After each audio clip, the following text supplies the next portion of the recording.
Sir, என்ன பண்ணலான்னு இருக்கீங்க இன்னைக்கு நீங்க? இன்னைக்கு நான் வந்து டீ-ஷர்ட் தைக்கலாம் இருக்கேன் மேடம். டீ-ஷர்ட்ல ஃப்ரண்ட் அடிக்க போறீங்களா, பேக் அடிக்க போறீங்களா? இல்ல மேடம், ஃபுல் ஃபினிஷிங் பண்ண போறேன். பா, ஓவரால் டீ-ஷர்ட் எல்லாமே முருகன் சாரே அடிச்சிருவாரு. இன்னைக்கு முருகன் சார் என்ன பண்றாரு பார்க்கலாம். இது வந்து பேக் கட், இது பேக். ஓகே. இது ஃப்ரண்ட். இது ஃப்ரண்ட். ஓகே. ஃப்ரண்ட்ல என்ன ஓபன் ஆகும் பாக்குறீங்க. இது வந்து பாக்கெட். இது வந்து பாக்கெட்.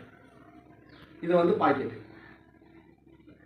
ஓகேங்களா? Okay okay. இது வந்து நம்ம செட் போடணும். செட் போட்டு அந்த பேக் அண்ட் ஃப்ரண்ட் ரெண்டையும் ஜாயின் பண்ணணும்.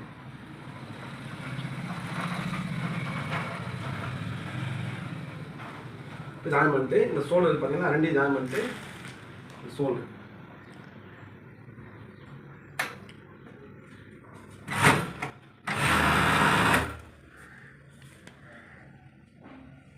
இதோட ஜாயின் பண்ணியாச்சு. முடிஞ்சிச்சா ஒர்க்கு? முடிஞ்சது. இது வந்து அடுத்து வந்து இந்த சோல்டர் பார்த்தீங்கன்னா